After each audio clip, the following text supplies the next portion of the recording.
Ismail Abdulsalam, BeatsBoxingMayhem.com, here with a very special guest. This young man is 3-0 with 2 KOs. The last KO is going to be on some list for knockouts of the year. I'm talking, I'm talking none other than Bruce Shoo Carrington, straight out of Brownsville. Shoo, how you Yes, doing sir. today? Appreciate you I'm making time. doing I'm doing well. I'm doing well. Thank you for having me. Thank you for having me, man. No problem, no problem. So let's get right to it. You're going to be back in business next month on June the 18th, back at the Hulu Theater. I wanted to start there. Your last fight was your first time fighting in your hometown in New York Yes. City.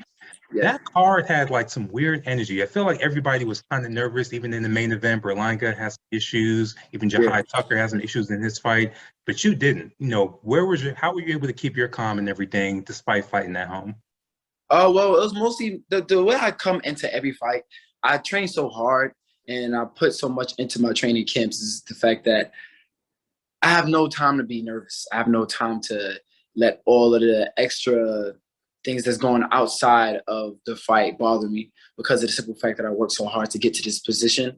So it's like, all right, it's time to work once it's time to step in that ring. So I feel like that was one of the main things that kept me focused and, you know, kept me going with the game plan of, continuing to fight and doing what I had to do inside the ring, to be honest. I feel like me and my coach, Coach K, we built up the proper game plan and we worked on a lot of things into the fight. And I feel like that's what, followed up with the performance and great execution of the fight. Now, the funny thing is with knockouts like that, I've heard fighters say when it connects, you really don't feel it. It just feels like perfect, like a perfect shot, and there's no pain Yeah. in your hand or anything. Did you feel that too when you connected? Did you know automatically he was going out?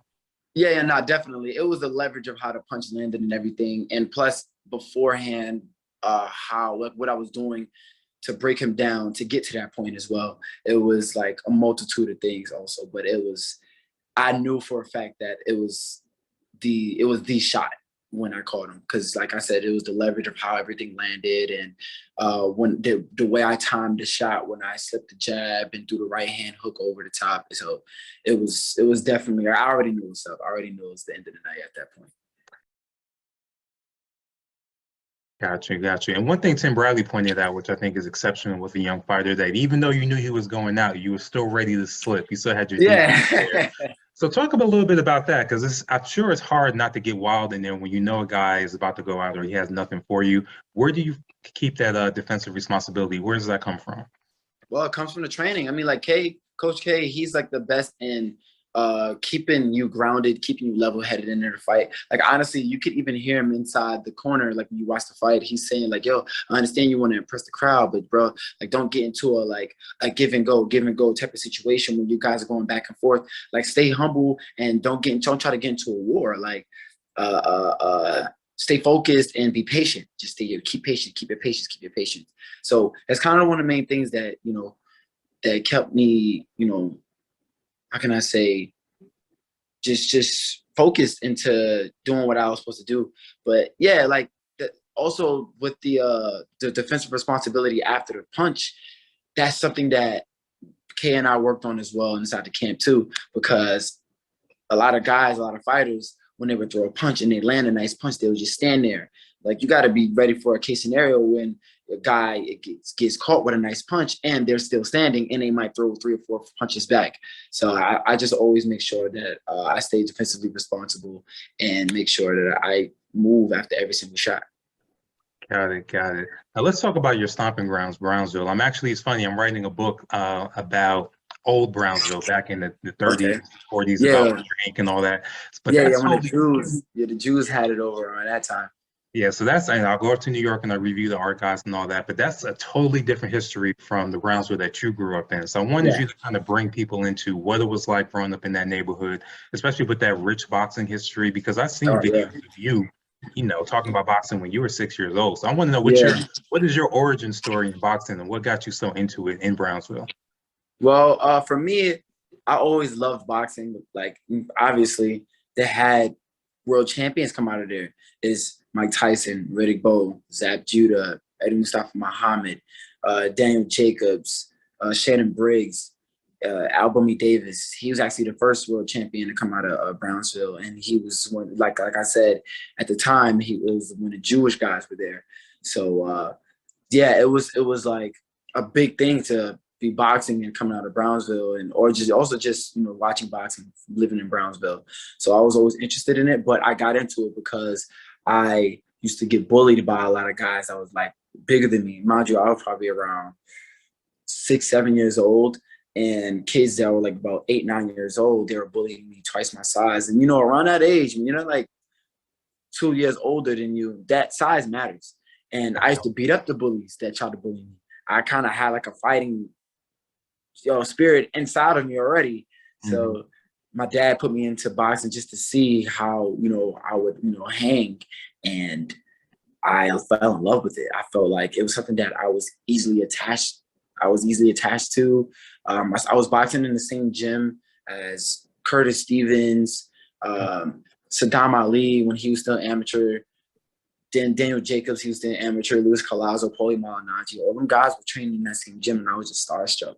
And it made me want to go to the gym each and every day, more and more and more. So it was kind of something that I got addicted to, and but I feel like once the word got out that I was boxing in Brownsville, Brownsville, they just like loved it, and they just always supported me each and every fight that I had out in New York. They would always come out deep. Like they was out on my last fight as well too. Like I was the third bout of the night. Like usually when I go to boxing fights and it's like the third bout of the night, the crowd is not really that packed. The building not really that packed, but I bring a lot of people because of the support that Brownsville and other people outside of Brownsville as well. That's like they show a lot of love, and I can't thank them enough for that.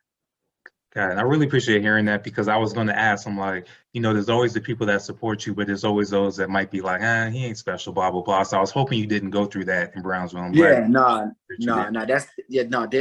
They're I can't speak for any other neighborhood, but Brownsville, they give me all the love. Like I can't repay them enough for that. Seriously. Got it. Now, the other interesting thing about you that a lot of people might not realize is that you're vegan, correct? Yeah. Well, I adopted the plant-based diet. I adopted the vegan diet it's about 5 years now. 4.5. It's 4.5. September will be 5 years. The reason why I don't say vegan is because like the vegan is a lifestyle. Like there's more so of like they don't wear like leather belts and fur coats and stuff like that. And I still kind of do that. So I wouldn't want to call myself vegan and disrespect their culture. You know what I'm saying? So I would rather just label myself as being on a plant-based diet, but that my diet is also my lifestyle though. Gotcha. Can you talk a little bit more about that? Because it seems like there's been some negative press lately. You saw Canelo lost to Bivol. It was one-sided. And the thing that came out is that he had tried the plant-based diet beforehand. And a lot of people were blaming that, like, stamina's messed up and all that. Haven't seen those issues with you. You lost weight and you're still in good shape, still got your good power. So talk a little bit about the benefits that boxers or the boxing community might not be aware of. Well, to be honest, I honestly feel like what happened with Canelo, the vegan thing for me, it worked better when I went down in weight. I don't know about the going up in weight. That one was kind of a weird thing for me to see Canelo do while adopting the vegan diet. And also one thing I also learned, because it wasn't always easy for me transitioning, I learned that my body had to adapt, and it takes a while for your body to actually adapt, because you have to realize for all of your life you was eating a certain way. It's not just going to take a few months for your body to properly adapt to the food that you're eating. No, like it took me about a year and a half or maybe even 2 for me to actually see actual results in my performance in boxing. One thing is digestive system. Yeah, that all of that is going to change up, and your metabolism is going to change up pretty quickly. But in terms of your performance in boxing and your performance in working out and stuff like that, that's going to take some time to really adapt to. So I feel like it's going to take more than just the time that Canelo did, because it took that time for me. But I felt stronger than ever. My stamina is different. My energy is different each and every day. Like I always wake up with like the most energy.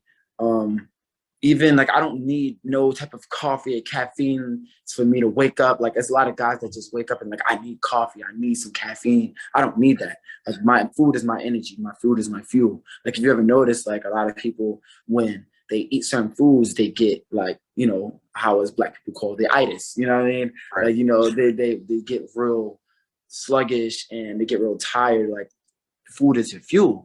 You're not supposed to feel tired after you're eating certain meals and stuff like that. Like, no, you're supposed to feel more energetic and continue on with your day. And that is what the vegan diet has done for me. Awesome. Appreciate it. Glad to hear that. So going back to you starting boxing when you were so young, do you think you're going to be a boxing lifer, meaning that after you're done with your career, are you going to be a coach? Do you see yourself Mm. promoting, managing, Yeah. or do you think you're just going to be done at a certain point? I love boxing. I don't feel like I'll fully step away from the sport. I feel like, yeah, like I love training people. I used to be a personal trainer myself anyway. So I'll probably on the side do some personal training, but also I want to become, my goal is to become a superstar to where it's like I'm doing other things outside of boxing. Like I want to be an actor. Okay. I would like to model for certain things. I want to do certain commercials. But yeah, do all these different, but also in boxing, yeah, like I said, I want to be a coach. I would like to even commentate at some point. You know, who knows? Like, you know, Got top from ESPN, put me in. Yeah, you know, so I would like to do that stuff in you know in the future. So yeah, no, I wouldn't see myself stepping away fully from the sport. So being that you mentioned acting, I'm pretty sure you probably watch a lot of Netflix shows or anything on TV. Yeah, Let's all the say time. you could pick the role that you wanted on any show. Where would you want to start out with for your acting debut? Hmm. Man. Put me in a sliding power or something. Oh, Power. I was thinking All you might right. say that. Okay. Put me in like power or something. I don't know.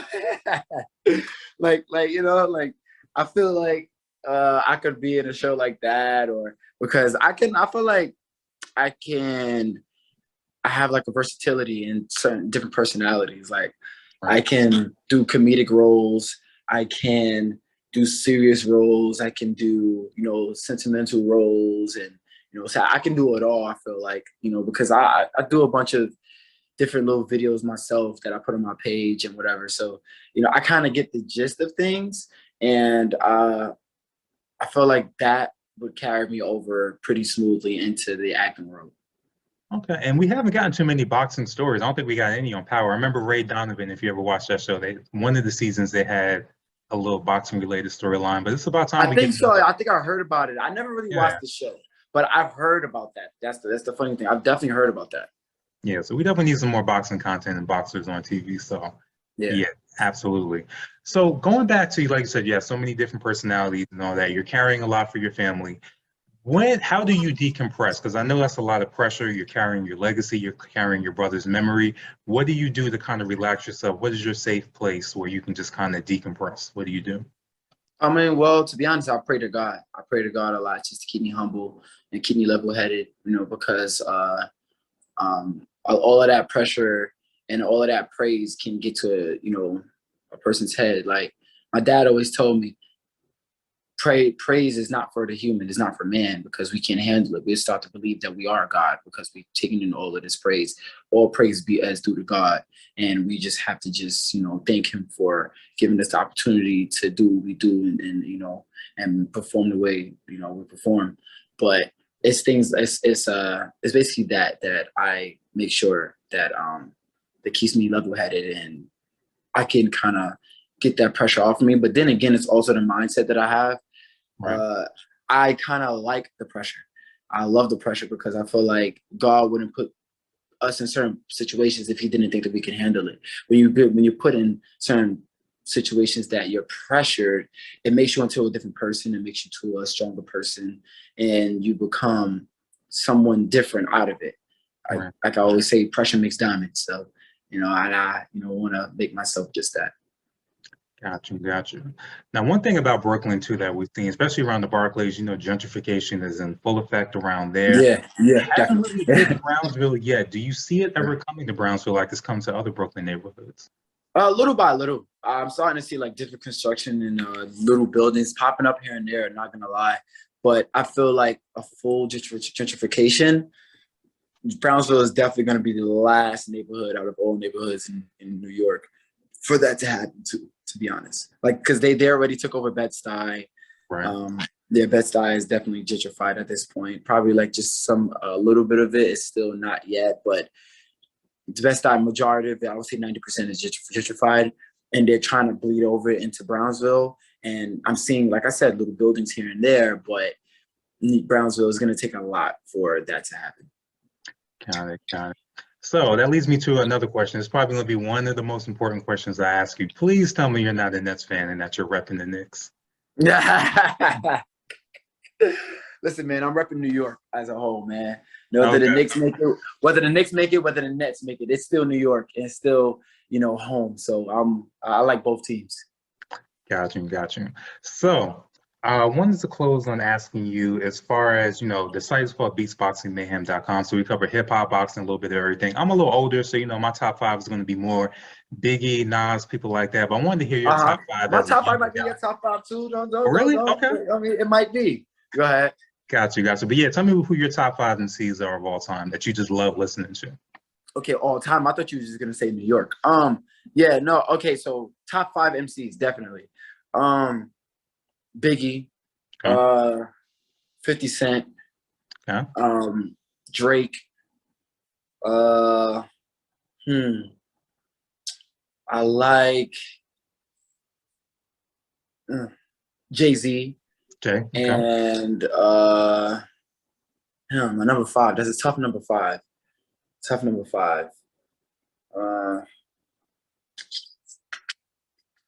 Man, I want to put.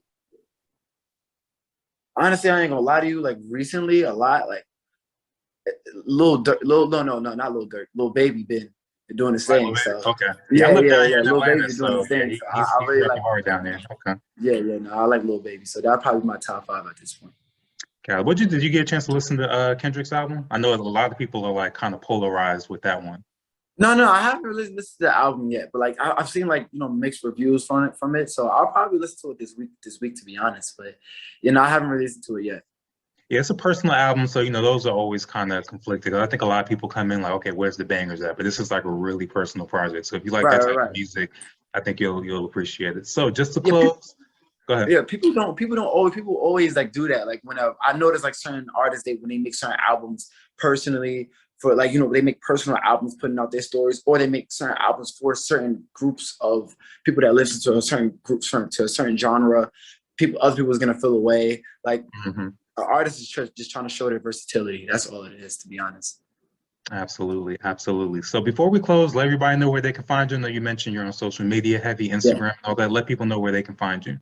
You guys can find me on Instagram, Bruce_Carrington. You guys can find me on my Twitter, Beat_Carrington1. And also tune into my documentary. I have a documentary out, Brownsville Born. You guys can watch that on brownsvilleborn.com. Appreciate your time. Looking forward. I'm actually going to be making the trip up from Atlanta. I'm going to be in the House of Hulu Theater. It'll be my first time watching you fight. Nice. Oh, I forgot. So who's your prediction for the main event? Better be Evan Smith. You got a pick on that one? Oh man, it's honestly it can go either way because both of them guys are strong guys. They throw bombs. Artur Beterbiev, he's a wrecking ball, human wrecking ball. He likes to just maul his opponents and break them down as the fight goes on. And Joe Smith, he's like the crazy underdog to where it's like, he has that strength at that one punch can change a fight. So you never know, man. That fight right there is going to be a toss up just because of the power aspect. And I'm really excited to watch that. Awesome. Well, Shu, I appreciate your time. Looking forward to seeing you next month. Thank you. Same here.